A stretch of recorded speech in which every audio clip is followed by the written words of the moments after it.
At the corner of Bloor and Bathurst in Toronto, there once stood a building unlike any other in the city. Covered in 23,000 flashing light bulbs and plastered with hand-painted signs bearing corny puns like "come in and get lost" and "only the floors are crooked," it was a Toronto institution. For nearly 7 decades, it served as a beacon for bargain hunters, a gathering place for communities, and a testament to one man's remarkable vision of retail. How did a high school dropout with $214 build an empire on orange crates, transformed the neighborhood, and created one of Canada's most iconic landmarks? This is the story of Honest Ed's.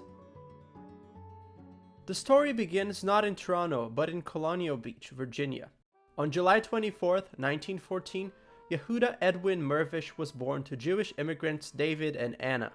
After a decade of struggles in America, the family moved to Canada in 1923. In Toronto, David worked various jobs before opening a grocery store at 788 Dundas Street West. But just 6 years later, in 1929, David passed away. 15-year-old Ed dropped out of high school to support his mother and siblings, taking over the family store. Managing a struggling business during the Great Depression taught young Ed invaluable lessons about costs, inventory, and keeping customers happy. But Ed Mirvish's path to retail greatness wasn't direct. Through the 1930s and early 1940s, he experimented with various business ventures. Then, in 1941, he married Anne Macklin, an artist and performer who would become not just his life partner, but his essential business partner for the next 66 years. In 1943, Ed and Anne took a significant step. They opened a women's clothing store near Bloor and Bathurst streets. The location they rented was modest, just 5 meters or 16 feet wide, but they named it the Sport Bar and focused on selling quality goods at the lowest possible prices. The store proved popular with local customers, and by 1946, the Mirvishes had expanded into adjacent spaces along Bloor Street, renaming the growing operation Ann and Eddie's. These years were critical for developing what would become Ed's signature retail philosophy. He observed American retail trends, particularly the emerging discount store model, but adapted it specifically for Toronto's market. He stressed high volume, low margin sales, targeting working class neighborhoods where every dollar mattered. By 1948, with the success of the store, Ed Mirvish was ready to take the biggest gamble of his life. On October 23, 1948, at 581 Bloor Street West, Ed opened something revolutionary. He cashed in Anne's life insurance policy for $214 and stocked the bargain basement with odd merchandise from bankruptcy and fire sales, displayed on orange crates. No credit, no service, no frills, just rock bottom prices. He called it Honest Ed's Bargain House. The original entrance was strategically placed on Markham Street rather than Bloor Street for a simple reason: cost. Property taxes were higher for businesses accessed from Bloor Street, a main arterial thoroughfare, so Ed ensured his store was classified as a Markham Street business. The store's first newspaper advertisement captured Ed's personality perfectly. "Our service is rotten, our building is a dump, our fixtures are orange crates, but our prices are the lowest in town." And this humble brag was accurate. The store truly was bare bones in presentation, but the value proposition was undeniable. Ed's timing was impeccable. In post-war 1948, manufacturers typically control retail prices. Department stores that couldn't sell seasonal merchandise at fixed prices would return huge quantities to factories at season's end. Ed saw opportunity. He bought up this unwanted stock for pennies on the dollar and sold it for a fraction more, still well below what competitors would offer. The inventory was random and disheveled, but customers didn't care. They came for deals, and they found them. Ed also pioneered what he called the loss leader strategy, selling certain items below cost to draw customers into the store, banking on them purchasing other regularly priced merchandise once inside. By 1952, just 4 years after opening, Honest Ed's was selling $2 million worth of goods annually. The discount store model, virtually unknown in Canada before, was proving wildly successful. Success brought expansion. In 1952, the Mirvishes purchased their first property on Markham Street, directly behind their Bloor Street facade. Over the following years, they acquired 7 more Victorian-era homes along Markham Street, with Ed's initial plan being to demolish them and build a parking lot for the growing store. The city of Toronto had other ideas. When officials rejected his parking lot proposal, and stepped in with a suggestion that would prove as transformative as the store itself. Rather than leaving the property vacant or selling them, why not rent them out to local artists at affordable rates? Ed agreed, and by the late 1950s and early 60s, what became known as Mirvish Village was born, an eclectic community of artists, studios, galleries, boutiques, restaurants, cafes, and independent retail businesses that gave the area a vibrant bohemian character. Anne moved her sculpting studio there. Their son David opened the David Mirvish Gallery in 1963, which achieved international renown. Meanwhile, Honest Ed's itself continued its inexorable expansion. Throughout the 1950s and 60s, Ed continued annexing adjacent buildings to the east and south. Between the original location and additional properties, the store gradually occupied most of the city block bounded by Bloor Street West, Bathurst Street, Markham Street, and Lennox Street. The final form featured a west building connected by a walkway to an east building, with Honest Ed's alley between them. By this time, Honest Ed had truly earned its billing as the world's biggest discount department store. By the end of the 1960s, the store was grossing $14 million annually. The exterior of Honest Ed's became one of Toronto's most recognizable landmarks. The building was covered in huge red and yellow signs advertising the store's name, lit up like a theater marquee.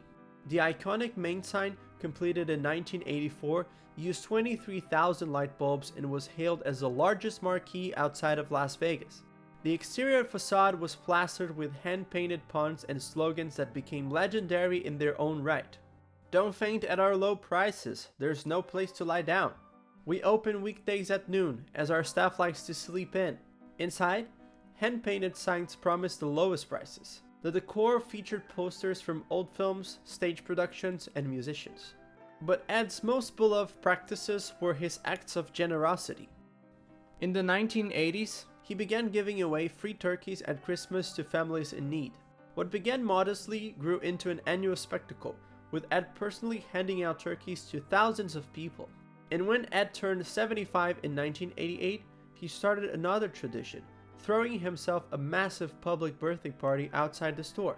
The event featured free food, cakes, hot dogs, candy, and complete meals, along with live bands, balloons, children's ride, and a giveaway. Crowds of Torontonians, many bringing their children, would line up for hours to participate. These celebrations attracted over 50,000 people and lasted several hours. In 1963, he made a move that would cement his legacy as one of Toronto's most important cultural figures. He purchased the Royal Alexandra Theatre. The Royal Alex, as it's affectionately known, was an Edwardian Beaux Art landmark built in 1907. By the early 1960s, the newly constructed O'Keefe Centre was drawing productions away from the aging venue, and the Royal Alexandra was slated for demolition. Ed purchased it from the Moloch Estate, closed it for extensive modernization and restoration, and reopened it on September 9, 1963, with a production of Never Too Late, starring William Bendix and Nancy Carroll. The Royal Alexandra was designated as a National Historic Monument in 1987. Ed also understood that theaters and restaurants work well together, so he bought and renovated nearby warehouse buildings in the King Street West area, creating Ed's Warehouse, a restaurant that served a set meal of prime rib, mashed potatoes, and peas at an affordable price. This was the beginning of what would eventually become Toronto's entertainment district. Over the next decades, his son David took over theater management, founding Mirvish Productions. Under his leadership, the company brought Broadway hits like The Lion King and Mamma Mia to Toronto. For 4 decades, Honest Ed seemed unstoppable. For generations of immigrants arriving in Toronto with little money, Honest Ed's was often their first major shopping destination, a place where they could affordably furnish their homes, clothe their families, and feel welcomed. The store employed 400 people at its peak. It served as a training ground for young workers, a reliable shopping destination for the working class and students, and a tourist attraction for visitors curious to experience this unique Toronto institution. But by the 1990s and throughout the early 2000s, the retail landscape was beginning to shift. After decades of continuous growth, Honest Ed's business started to plateau and then decline. The arrival of big box retailers accelerated the downfall. These new competitors could negotiate directly with the manufacturers for massive volumes, achieving economies of scale that even Ed's proven model couldn't match. The rise of online shopping and the gentrification of downtown Toronto compounded the challenge. Although Honest Ed's never operated at a loss, the trends were undeniable. Then, on July 11, 2007, just shy of his 93rd birthday, Ed Mirvish died at St. Michael's Hospital in Toronto. The outpouring of grief and respect was extraordinary. His store closed and dimmed its lights as staff bid farewell to their founder. Theaters on Broadway dimmed their lights for 1 minute in tribute. Flags at Toronto's civic centers were lowered into half-staff. A month later, the city of Toronto closed Bloor Street between Bathurst and Markham for a celebration in Ed's honor. The parquet at Bathurst subway station near the store was renamed the Ed and Anne Mirvish Parquet, and in 2011, the former Cannon Theatre on Yonge Street was renamed the Ed Mirvish Theatre. For the next couple of years, David continued operating the store, but his passion lay elsewhere. And in July 2013, the announcement came. The site was for sale for $100 million. Only 3 months later, Vancouver-based Westbank Properties bought it. David negotiated to rent the property back from Westbank for 3 years, giving the store and the business in Mirvish Village time to wind down operations. For the remaining years, Toronto watched and waited. Some hoped for a reprieve, but most understood that the end was inevitable. Things were no longer the same. Big box retailers, online shopping, demographic shifts. These forces were bigger than nostalgia or loyalty. As David Mirvish put it simply, the world changed. December 31st, 2016 marked the final day of operation for Honest Ed's.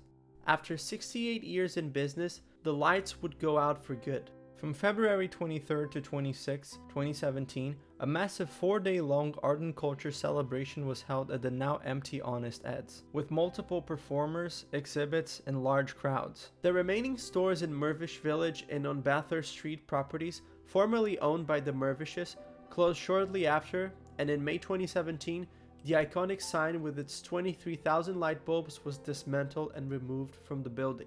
Plans to restore it for the Ed Mirvish Theatre remain incomplete. Westbank proceeded with redevelopment, building nearly 900 rental units in 5 towers, along with retail, pedestrian lanes, and the kitchen food hall. Ed Mirvish created something that outlasted its commercial purpose to become a true cultural landmark. The store that began with $214 in orange crates grew into an institution that shaped Toronto's identity, influenced its retail landscape, revitalized its theater district, and brought together diverse communities around the simple acts of shopping and celebrating together.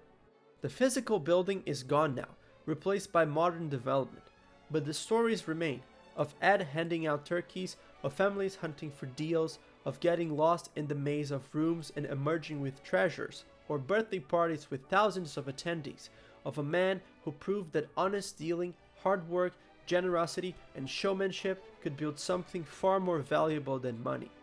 In a city that changes constantly, that gentrifies neighborhoods and replaces old landmarks with new developments, Honest Ed stood for 68 years as a reminder of Toronto's working class roots, its immigrant heritage, and its unpretentious character. There's no place like this place, any place, one of Ed's famous signs proclaimed, was true then and remains true now. There was and will only be one Honest Ed's, and Toronto was lucky to have it for as long as it did. If you like this type of content and would like to learn more about the environment that surrounds us, please consider leaving a like and subscribing to this channel. Stay tuned for more!